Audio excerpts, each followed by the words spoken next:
Incoming message. Over the past 12 months, unidentified anomalous phenomena sightings near military bases have literally reached a frequency that no government agency is willing to publicly explain away anymore. We're talking about multiple governments, multiple militaries across multiple continents. Think about it. Orbs swarming carrier groups, disks hovering near nuclear facilities, objects that just stop, reverse, and completely disappear. And this isn't just hearsay, it's documented by radar, by seasoned fighter pilots, and by intelligence officers on the ground. Now, for decades, you know this was pushed to the absolute fringe, right? Completely dismissed as wild conspiracy. But today, for the first time in history, the declassified files are out in the open, and they reveal a systematic swarming of global military bases. Welcome to this explainer. Today, we're putting on the hat of a military intelligence analyst. We're going to objectively evaluate the escalating tactical implications of these newly declassified Pentagon data drops and present a strategic threat assessment. Here's our briefing overview for today. We'll be covering assessing the fighter intercepts, the 29 incursion cluster, tactical failures and psychological impact, global surveillance threat patterns, and finally, Batch 3, transparency and origins. Let's just get right to it. Section 1. Assessing the fighter intercept. We're starting our chronological evaluation with the first major data drop from May 2026. I want you to notice the deliberate chronological escalation of these Pentagon data drops. This is absolutely not some random data dump. It's a heavily structured release of information, and it's designed to systematically shift public awareness. So in May 2026, we got Batch 1, which focused on direct fighter intercepts. This set our baseline. These objects are real, and our militaries are actively engaging them. Then, just weeks later, in late May, Batch 2 dropped. This detailed a massive 209 sighting cluster, drastically escalating the scale of the evidence. And now we're looking down the barrel of June 2026, where Batch 3 is officially slated to deliver origin assessments. As an intelligence analyst, when you see a disclosure sequence patterned this deliberately, it tells you the government is systematically increasing transparency to acclimatize command staff and the public to a completely new operational reality. Before we analyze the encounters themselves, we need to establish our baseline military terminology so we're all on the same page. The old acronym UFO is officially outdated. We are now dealing with UAP, or Unidentified Anomalous Phenomena. For a general audience, this term encompasses unauthorized objects operating across multiple domains, air, sea, and space, that completely defy conventional aerodynamic or technological explanations. And when these UAPs enter restricted airspace, they trigger what we call standard intercept protocols. These are our rigidly defined defensive doctrines. It's the step-by-step procedure a fighter pilot or base commander uses to identify, track, lock onto, and, if absolutely necessary, neutralize an unauthorized perimeter breach. Keep these definitions in your back pocket because we're about to evaluate how these advanced aerial threats completely bypass these established doctrines. The contrast we're seeing right now brilliantly illustrates a massive paradigm shift. For decades, the historical public perception of this phenomenon was completely relegated to fringe theory and sci-fi myth. Honestly, it was a career killer for a military pilot to formally report a sighting. But this 2026 declassified reality completely shatters that old stigma. The Department of Defense has officially released over 50 videos covering 80 years of encounters.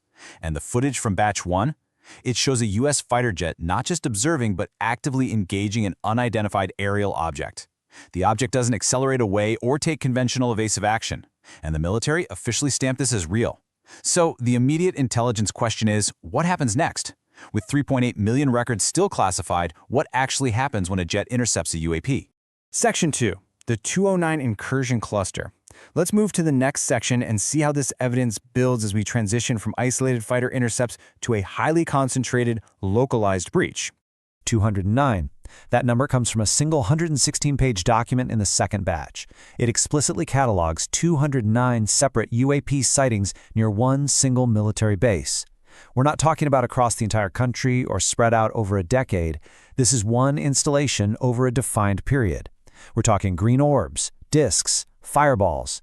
Really think about the sheer psychological impact, the absolute panic this causes for command staff and military personnel on the ground during these high-stakes encounters. In military security terms, 209 incursions near a sensitive installation is a catastrophic perimeter failure.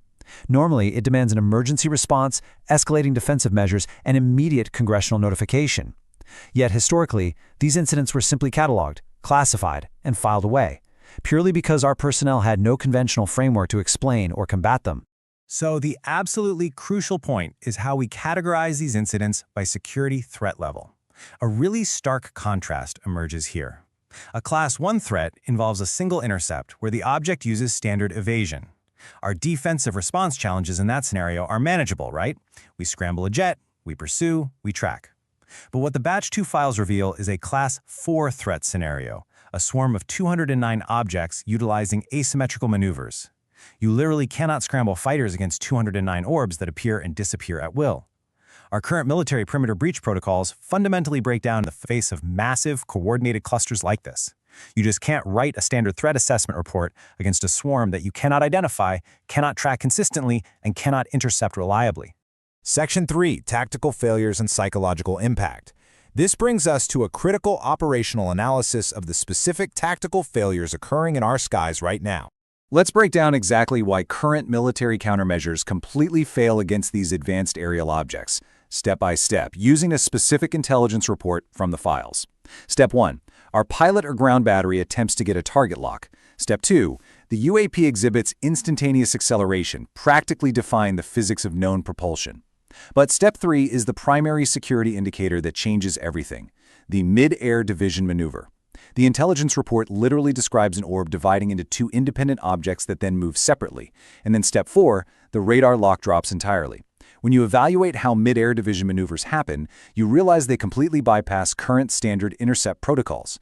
It makes you evaluate how current engagement rules severely limit a pilot's response here. You can't just install countermeasures against a single object that suddenly becomes multiple independent targets in a fraction of a second. This details exactly why current intercept technologies fail to lock on to these aerial objects. Can you imagine the psychological toll on a highly trained fighter pilot, realizing their state-of-the-art weapon systems are completely obsolete in the exact moment of engagement? Section 4, Global Surveillance and Threat Patterns. Now, we have to expand our strategic assessment beyond just United States airspace and analyze global threat patterns. The year 2026 finally allows us to map UAP activity patterns across multiple governments. We're correlating recent United States releases with global UAP data from allied nations, including the UK, Brazil's military, and France's GEPAN program, which is actually the most scientifically rigorous UAP investigation in the world. When you map out this correlation, a very clear threat pattern emerges. These swarms specifically target high-security sites. We're talking nuclear facilities, aircraft carriers, underground military complexes, and massive freshwater sites like reservoirs and lakes. This undeniably proves we are not looking at random natural phenomena. Lightning and swamp gas don't preferentially appear near nuclear warhead storage and naval fleets, right? This is a systematic, worldwide surveillance and monitoring operation. Our most sensitive strategic assets are being actively watched by technologies we simply do not understand. Section 5, Batch 3, Transparency and Origins. Let's pivot to the impending third intelligence drop, confirmed for June 2026, which is where long-term national security policy frameworks are going to face unprecedented strain. The intelligence requirement currently dominating the Pentagon can be summarized in 4 words, from objects to origins. As we saw, the first release established that the objects are real. The second release established they operate in swarms and completely bypass our defenses. The upcoming third release is poised to force a massive change in global security doctrine by shifting the focus entirely. We're moving away from simply confirming that these objects exist to officially categorizing what they actually are and where they come from. Discussing how public transparency regarding these incursions challenges current national security doctrine, well, that's no longer a hypothetical exercise. How this June 2026 data release is handled will permanently influence future government transparency standards, and it will completely reframe the specific intelligence requirements needed to actually categorize these advanced aerial threats. Holy crap! That was the literal, visceral reaction of a briefed lawmaker upon seeing the pre-release material for Batch 3. Keep in mind, this is an official who had already been briefed on the fighter intercepts and the 209 incursion swarms, so whatever is in this final disclosure batch is categorically different and vastly more profound than just blurry footage of lights in the sky. It really underscores that predicting how the final disclosure batch will shift long-term national security policy frameworks is the absolute most urgent task for military leaders right now. When the people read in on the highest levels of military intelligence are reacting with pure shock, it tells us that official statements on UAP origins might fundamentally alter national security policy overnight. And that brings us to the ultimate question we have to face as this evidence continues to escalate. How will an official statement on the origins of these advanced aerial threats fundamentally alter our global security doctrine and public trust? When the government officially states exactly what is systematically surveilling our nuclear facilities and dividing in midair to evade our fighter jets, the world changes. Are we prepared to explore the potential shift in public trust following this third batch of disclosures? Because this is no longer the fringe, folks, this is the official record. I hope this explainer has given you the tactical framework to understand exactly what is unfolding right now. Keep your eyes on the data because Batch 3 is coming and it promises to rewrite our entire understanding of global security. Thank you so much for joining me, and I'll see you in the next explainer. Come to me, chickens, cock-a-doodle-doo!